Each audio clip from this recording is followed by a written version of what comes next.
Muito bom, obrigado pessoal do louvor. Muito bom, obrigado Mateus. Mateus tocou com uma mão só, porque vocês repararam, foi com uma mão só. Muito obrigado, cara. Igreja pequena é assim, tem que atacar em todas as áreas, até pela metade, mas eu sei que teu coração estava inteiro, né? Para servir e adorar o Senhor. Isso é muito bom. Tive também que atacar cantando hoje aqui. Maurício deu uma folguinha de 2 semanas, mas volta semana que vem, se Deus quiser. Queridos, muito bom estar com vocês aqui. Bom poder cultuar Jesus com todos vocês.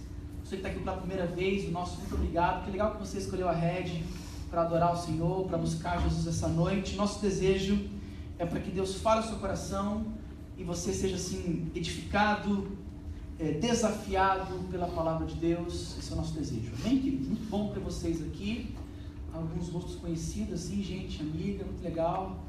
E a gente fica muito feliz mesmo. Bom, gente, Efésios capítulo 4, vai lá em Efésios capítulo 4.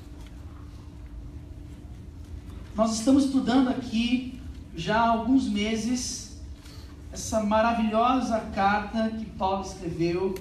Essa já é a minha 17ª pregação em Efésios. Nós estamos conversando sobre essa preciosa carta. Isso é muito bom. Isso é muito legal crescer e aprender com a igreja acerca da palavra de Deus. Nós cremos que, queridos, é a Bíblia que transforma, é a Bíblia que faz com que a igreja amadureça, e por isso a gente está expondo aqui já há algumas semanas a carta que Paulo escreveu à igreja de Éfeso. Queridos, a maior mudança na vida de uma pessoa é quando ela se arrepende dos seus pecados e ela confia e confessa em Jesus como seu Salvador. Essa é a mudança mais importante e mais significativa na vida de uma pessoa. Sim, é verdade, várias coisas nos marcam. Talvez o primeiro carro é uma data que nos marca, né? Quando você tem a oportunidade de comprar o primeiro carro, ou ganhar o primeiro carro, ou a primeira casa, não sei. É claro que o primeiro dia de namoro, o casamento, são datas realmente que nos marcam, que nos mudam. Mas talvez a mudança mais significativa, a data que mais nos marca e mexe e de fato nos muda, é a conversão. Nós chamamos isso, a Bíblia chama isso de salvação. Salvação é quando você reconhece que você é um pecador afastado de Deus, que você reconhece que Jesus morreu pelos seus pecados, te oferecendo perdão de pecados, se tão somente você se arrepender e crer nele. Cremos então que essa é a mensagem do Evangelho. Evangelho quer dizer boas notícias, e para você entender as boas notícias, você precisa entender as más notícias. E a má notícia é, você é um pecador, distante de Deus, condenado, separado completamente desse Deus santo. Mas a boa notícia é que Deus resolveu isso através de Cristo Jesus, o que nós já falamos e cantamos aqui. A pergunta é, e depois? Essa é uma boa pergunta. E depois, o que acontece? Quando alguém compreende a salvação, quando alguém realmente entende que é um milagre de Deus, e para alguém se converter, para alguém compreender e entregar sua vida a Jesus, somente nesse milagre de Deus, mas quando isso acontece, o que vem depois?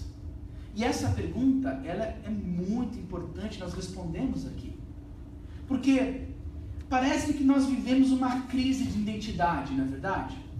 No Brasil. Parece-me que os evangélicos em nosso país vivem uma crise tremenda, porque é tanta maluquice, é tanta esquisitice, é tanta coisa absurda que a gente vê por aí, que nos faz perguntar, será que é isso? Será que ser um seguidor de Jesus é realmente isso? Será que realmente entregar a vida a Jesus, se converter na linguagem evangélica, compreender o Evangelho, será que realmente agir dessa forma?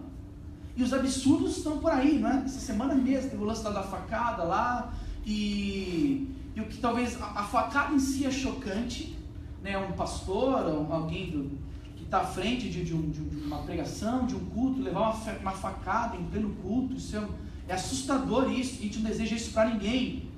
Embora aquele senhor seja talvez um dos maiores produtores de heresias do país, a gente não deseja isso para ninguém, pelo contrário. Eu queria mais que ele se arrependesse também dos seus pecados e retornasse dos seus caminhos. Mas parece que isso que aconteceu. Você viu alguém até mesmo fazendo até mesmo o uso de um acontecimento trágico para promover a sua igreja, para explorar mais o povo, para conseguir mais dinheiro. E a pergunta, será que realmente isso é evangelho? Será que realmente isso é igreja evangélica? Será que uma pessoa entende então esse plano? O próximo passo é realmente ficar estranho e acreditar em maluquices como essa e fazer maluquices? Será que é isso? E é claro que não. É claro que não. Na verdade, nós estamos estudando Efésios justamente para entender o que acontece quando alguém realmente compreende o Evangelho. E por isso nós escolhemos esse tema aqui. Porque esse tema, o que está ali também, ele é um bom resumo dessa carta que Paulo escreveu àquela igreja. Porque se você pegar a carta aos Efésios, dividir em duas partes, você vai perceber que do primeiro capítulo ao capítulo 3, Paulo se preocupa em falar sobre o que nós cremos, sobre o que é o Evangelho, sobre o que Deus fez por nós. São 3 capítulos onde Paulo ele vai aprofundando e falando sobre o plano de Deus, sobre a execução desse plano de Deus, da forma maravilhosa em que Ele nos escolheu, nos elegeu antes da fundação do mundo e nos alcançou com a sua graça e com o seu amor. Ele trata isso em 3 capítulos. Ele fala quem nós éramos, estamos perdidos. Ele usa palavras fortes para descrever a condição do homem sem Deus. É a verdade nua e crua acerca do homem sem Deus. Capítulo 1 até o capítulo 3. E obviamente o que Deus fez por nós. E depois do capítulo 4, Paulo começa a falar sobre as implicações de quem entendeu isso. Ele começa a falar sobre como nós vivemos então. Se você compreendeu quem é Deus, o que Ele fez por você, como é que você vive então a partir de agora? Você vira esquisito, fazendo maluquices? Não, não, não. A mudança é real e é profunda, mas é uma mudança assim de caráter. É uma mudança de coração. Uma mudança, obviamente, que começa lá dentro e que sim, tem implicações externas, mas começa no coração. E é isso que nós estamos vendo agora no capítulo 4. Sobre como nós vivemos. Como que o cristão vive nesse mundo tão difícil aí. Semana passada, você não estava aqui, mas eu lembro e conto para vocês o que nós vimos. Na semana passada, nós falamos sobre algumas marcas que o Evangelho produz na vida das pessoas, tá ok? Nós vimos que o Evangelho faz com que a pessoa deixe a mentira e fale a verdade, faz com que a pessoa controle a sua ira, e com que a pessoa abandone a desonestidade e trabalhe e ajude o próximo. Isso que nós vimos na semana passada. Hoje, nós vamos continuar a ver de maneira muito prática a mudança que Cristo produz em nossas vidas. Para isso então, Efésios capítulo 4, do verso 29 até o verso 32, se você não tem Bíblia, não tem problema, a gente coloca aí para você acompanhar a leitura comigo.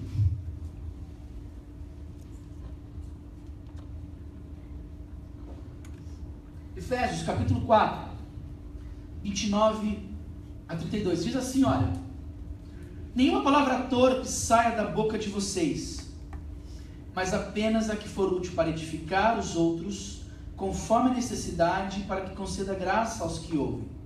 Não entristeçam o Espírito Santo de Deus, com o qual vocês foram selados para o dia da redenção. Livrem-se de toda amargura, indignação, ira, gritaria e calúnia, bem como de toda a maldade. Sejam bondosos e compassivos uns para com os outros, perdoando-se mutuamente, assim como Deus os perdoou em Cristo. Amém? Vamos orar mais uma vez? Sempre é bom orar, né? Orar por mim e por vocês. Por mim eu sempre oro, o Senhor não me deixa estragar nada. Essa é a minha oração sempre. Me use se o Senhor quiser. O Senhor já usou uma mula para falar uma vez, então há precedentes. Eu estou mais em paz com respeito a isso, né? Pode me usar, Senhor, fique em paz. Eu oro para que não atrapalhe o agir de Deus. E oro por você também, para que você não atrapalhe o agir de Deus na sua vida essa noite. Vamos orar? Senhor, então esse é o nosso desejo. Que o Senhor possa usar a minha vida, as minhas palavras, o meu raciocínio, os meus pensamentos, o meu estudo, mas se assim o Senhor quiser, para que o meu estudo seja apenas, Deus, uma reflexão sincera da Tua Palavra, para que ela possa nos dirigir nesse momento, para que o Senhor, Deus, e a Sua agenda possam nos dirigir nesse momento. Esse é o meu desejo, Deus, eu oro por mim nesse sentido. Não permita, Deus, que eu atrapalhe o Teu agir, mas seja apenas usado pelo Senhor. Deus, eu oro pelos meus amigos aqui, pelos meus irmãos, para que eles também tenham toda a atenção necessária para ouvir, não o que eu vou falar, mas para ouvir a tua palavra, a explicação da tua palavra, porque é ela que transforma, é ela que corrige, é ela que educa, é ela que convence o homem do pecado e do juízo. É através dela que pessoas são salvas, porque a fé vem pelo ouvir e ouvir a palavra de Deus. Então Deus, coloca toda a atenção necessária em nossos corações e em nossas mentes. Em nome de Jesus que nós oramos, amém. Deixa-me contar uma história que eu contei na pregação do Ano Novo. Uma história interessante que também nós vamos falar aqui hoje à noite. Um rapaz procurou Sócrates e disse que precisava contar-lhe algo. Sócrates então ergueu os seus olhos do livro que ele estava lendo e perguntou: o que você vai me contar? Já passou pelas 3 peneiras? 3 peneiras? Perguntou o jovem. Sim, respondeu Sócrates, as 3 peneiras. A primeira peneira é a verdade. O que você quer me contar dos outros é um fato? Caso tenha ouvido contar, a coisa deve morrer aí mesmo. Suponhamos então que seja verdade o que você quer me contar.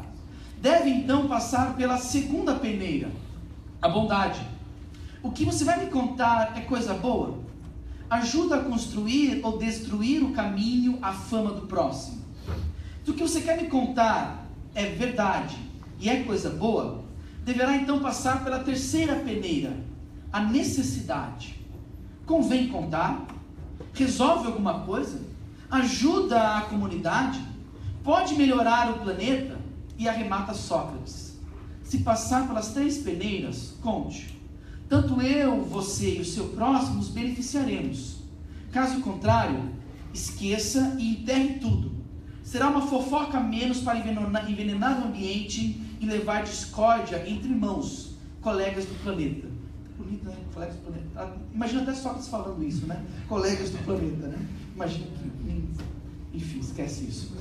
Devemos então ser sempre a estação terminal de qualquer comentário infeliz. Queridos, o controle da língua sempre esteve na pauta, na história e no discurso humano. Não são poucos os escritores, os sábios, os eruditos, que pensaram e escreveram sobre essa problemática humana com respeito ao controle da língua. E a Bíblia, ela aborda, obviamente, esse tema. Ela não só aborda, como aqui ela conta o que acontece com uma pessoa quando ela se arrepende dos seus pecados e se encontra com a graça de Deus. O que acontece com alguém quando realmente é salvo por Jesus, quais são as mudanças? E essa aqui é uma das mudanças mais claras e mais perceptíveis.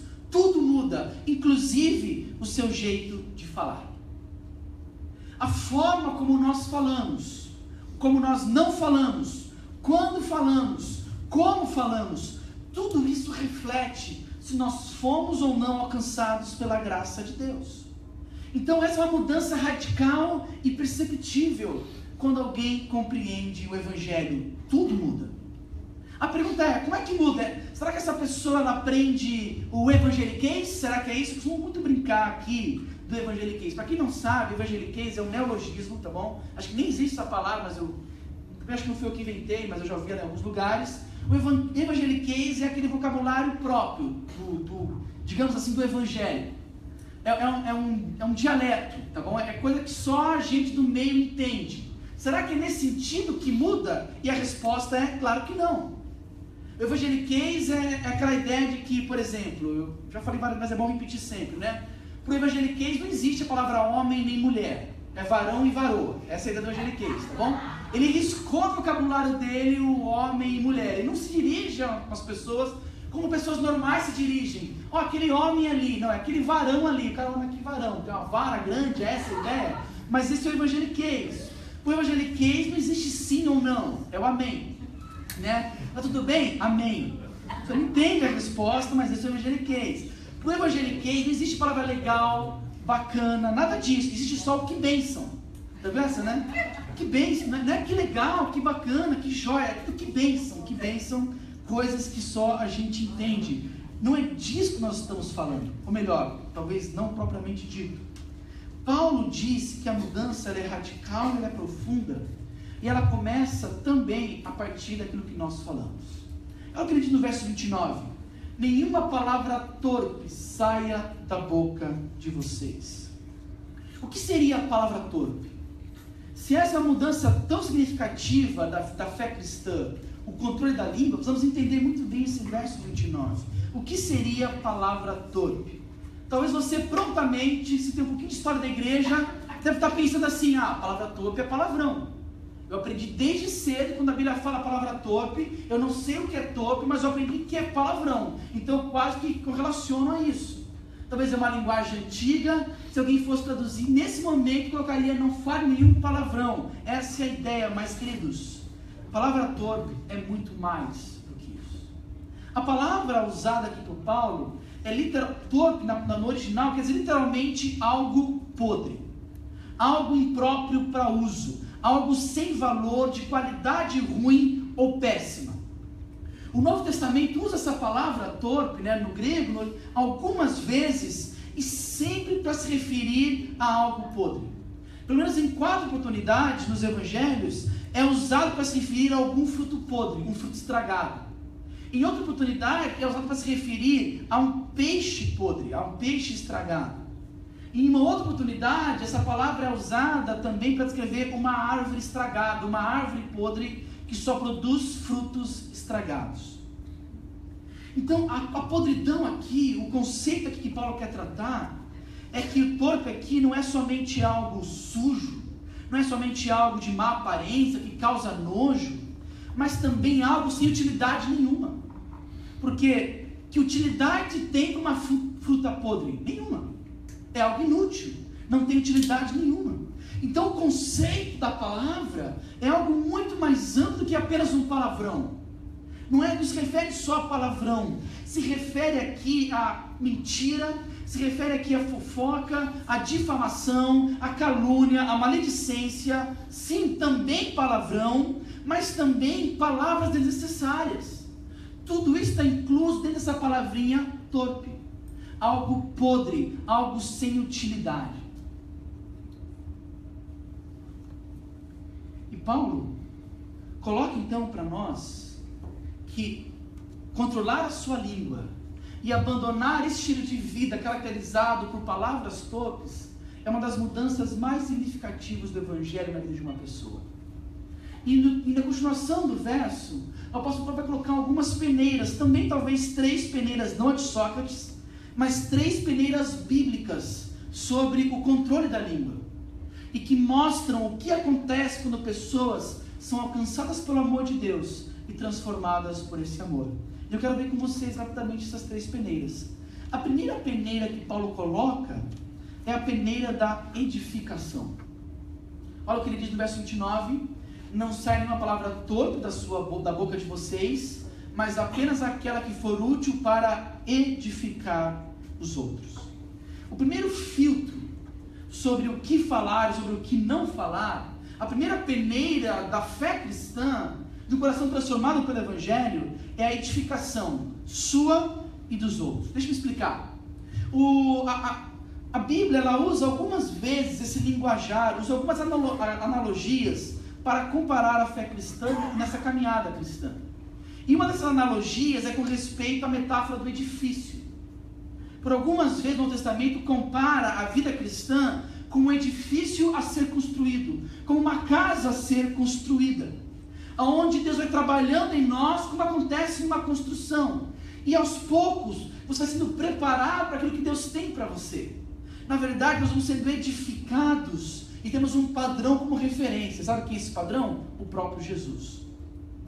Então, a ideia aqui é que nós estamos sendo trabalhados, então, à luz de Jesus Cristo, à luz desse padrão, e o que nós falamos, ou o que nós não falamos, contribui ou não para essa construção nossa e dos outros.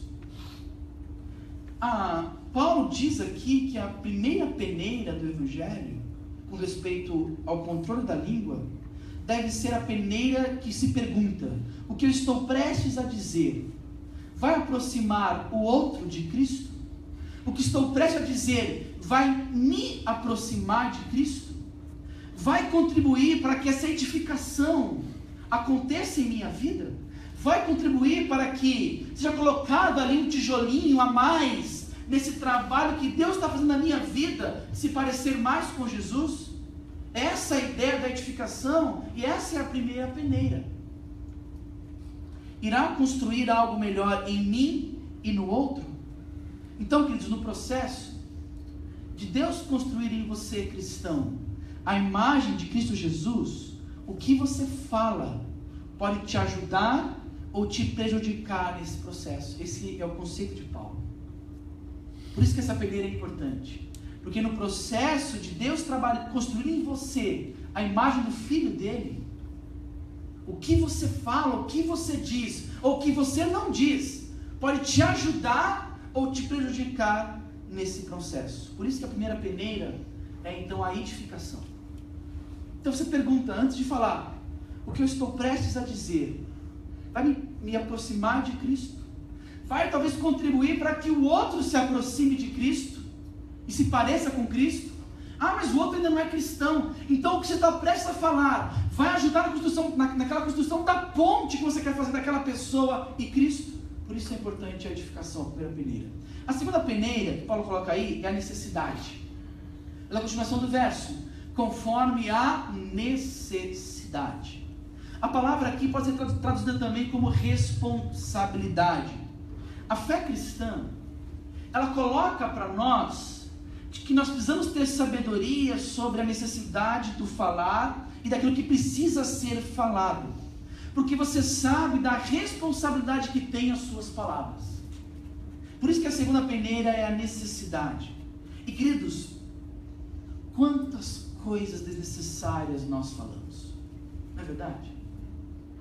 Se você parar para notar o que você diz, acho que você vai se surpreender com a quantidade de coisas desnecessárias que nós falamos, que não agrega em nada, que não nos leva para lugar nenhum, quando não nos leva para trás. Essa é a dura realidade humana. Como nós usamos de maneira muito errada o uso da nossa fala. Como muitas vezes nós falamos o tempo todo coisas desnecessárias. Recentemente, lá em casa, eu lembro bem que a gente estava conversando na sala, acho que tinha até mais gente fora eu e a Mirinha.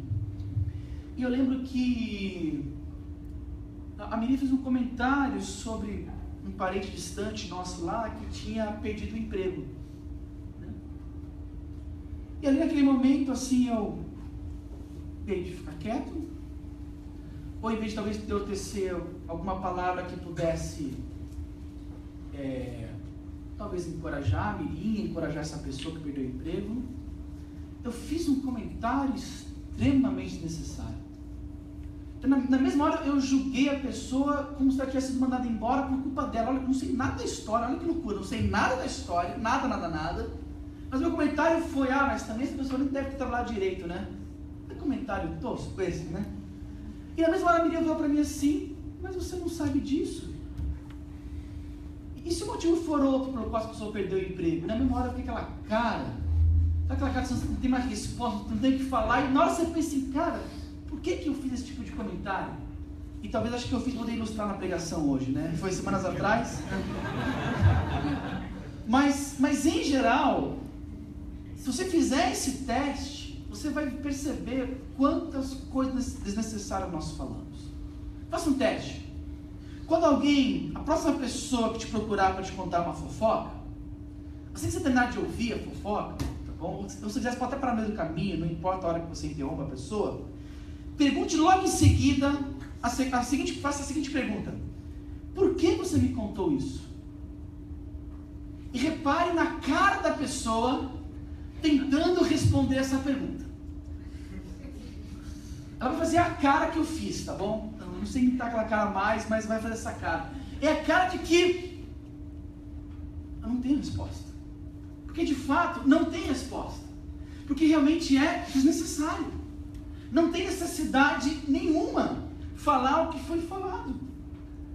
Na hora que alguém te contar algo desnecessário, pergunte, mas por que você me contou isso? E você vê na cara daquela pessoa a expressão do desnecessário. Ela não tem o que responder. Agora, a fé cristã, ela nos dá essa responsabilidade para o que nós falamos.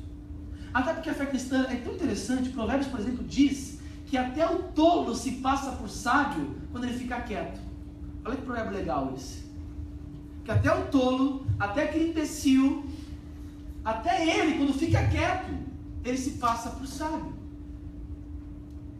Então, cremos então que a segunda peneira que Paulo coloca para nós, a segunda forma clara da transformação do evangelho na vida de uma pessoa, é a peneira da necessidade. Como o próprio Sócrates disse, a pergunta é: convém contar? O que eu estou prestes a contar vai resolver algum tipo de problema? Vai ajudar a comunidade? Vai ajudar a outra pessoa? Vai me ajudar? Se não passar por essa peneira, por favor, não conte.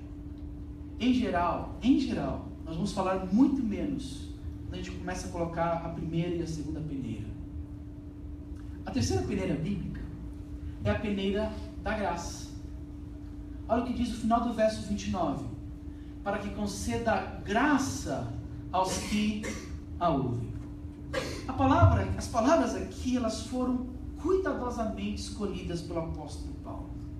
Transmitir graça ou conceder graça é uma linda colocação dele. A ideia das palavras aqui é que traz a ideia de você dar alegremente a alguém um presente. Esse conceder aí, ou transmitir, é a ideia de dar alegremente. E a palavra graça traz a ideia de alegria, de prazer, de doçura, de bondade, de amabilidade. Esse é o conceito da palavrinha graça aí. O conceito é que o falar deve ser um presente que você dá às outras pessoas, de bondade, de graça e de alegria. Essa é a última peneira do evangelho.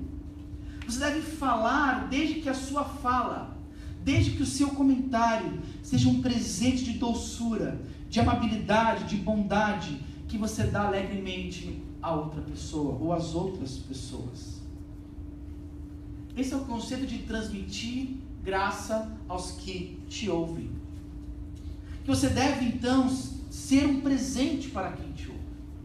As suas palavras, as suas colocações é um presente que você dá para aqueles que terão o privilégio de te ouvir. Essa é a terceira peneira.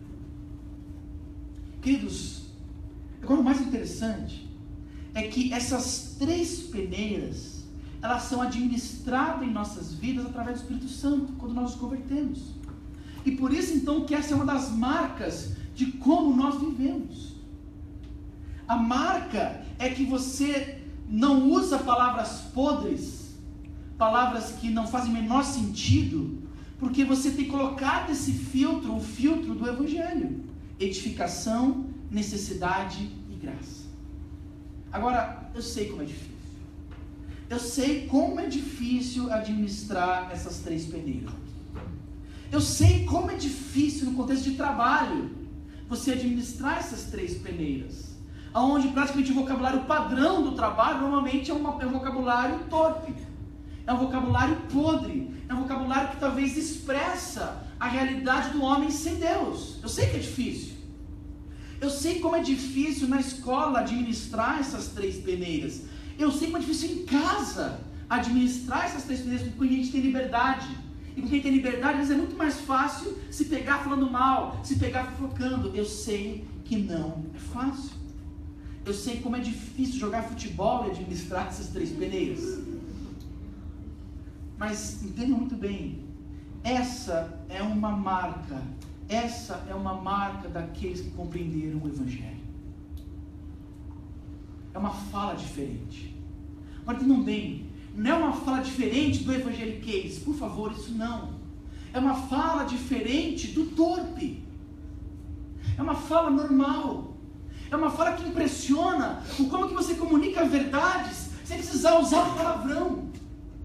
De como que você transmite graça. De como que quando você está prestes a abrir a boca, as pessoas param para te ouvir. Sabe por quê? Porque elas estão esperando esses presentes graciosos que você pode dar a essas pessoas.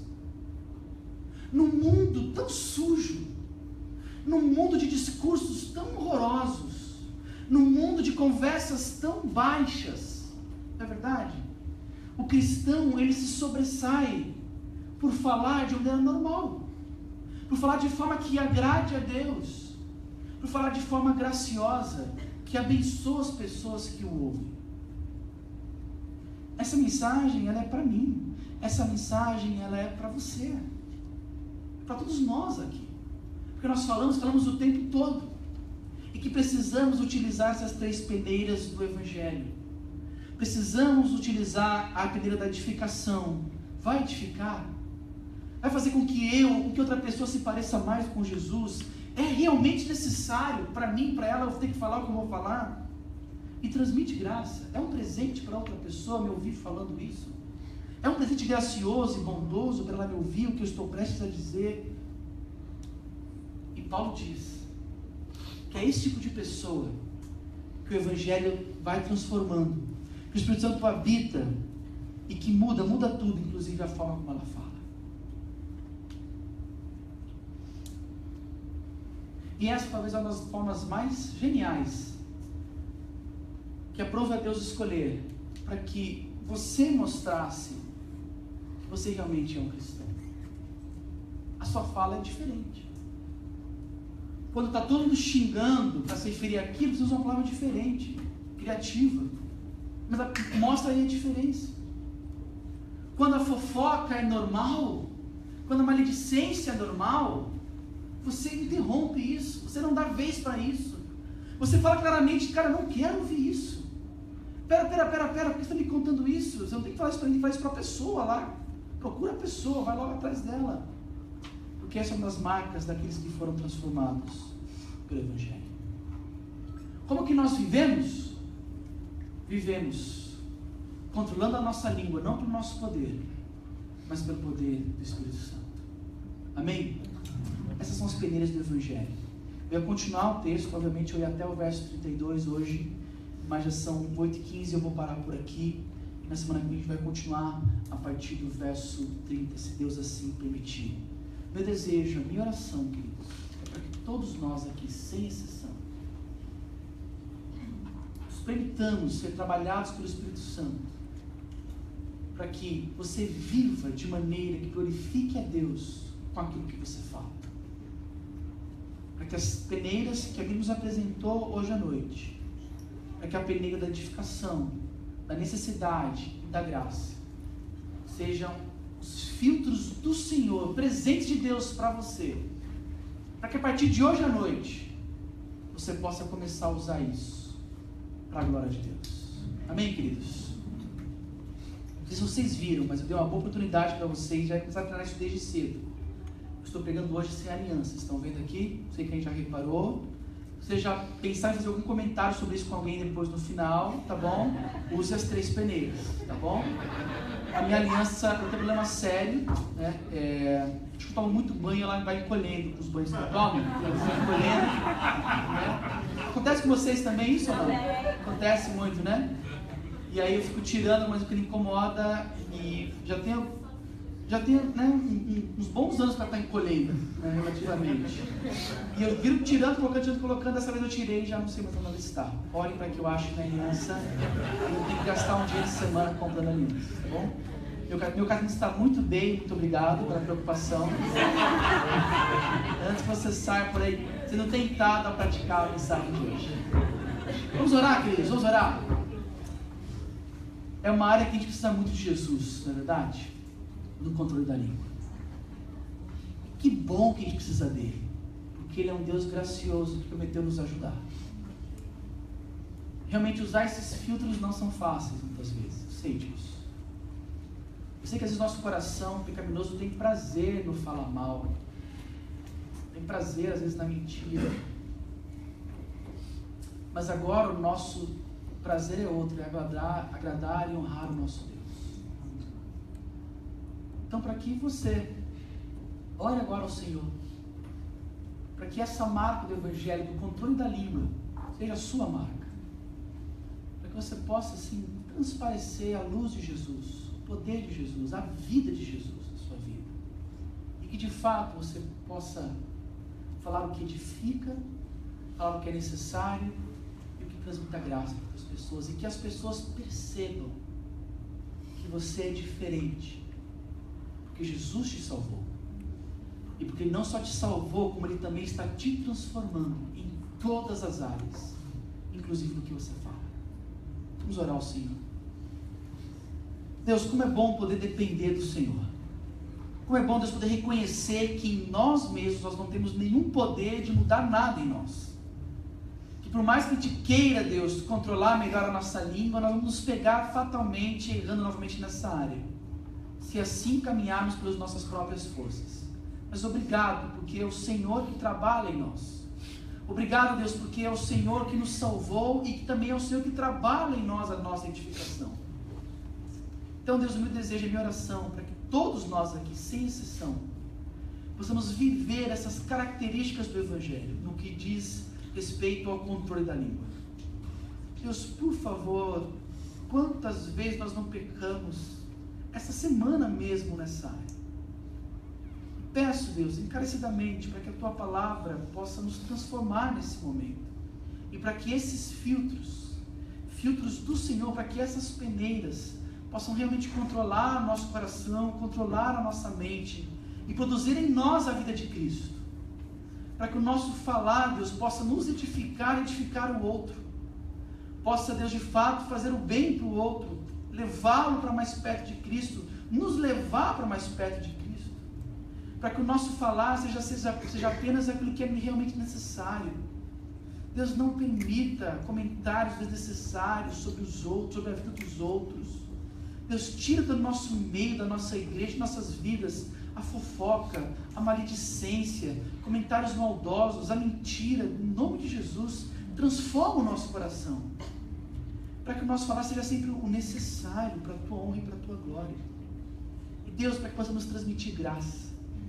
Para que a nossa fala possa ser presentes para aqueles que nos ouvem. Presentes graciosos do Senhor. Para que possamos comunicar, Deus, bondade, amabilidade, valores do reino. Para que as pessoas possam se impressionar com aquilo que falamos e se sentirem talvez presenteadas, edificadas. E para que a nossa fala possa conduzir pessoas a Jesus Cristo. Deus, trabalha por favor em nós, para a Tua honra e para a Tua glória. Em nome de Jesus que nós oramos. Amém.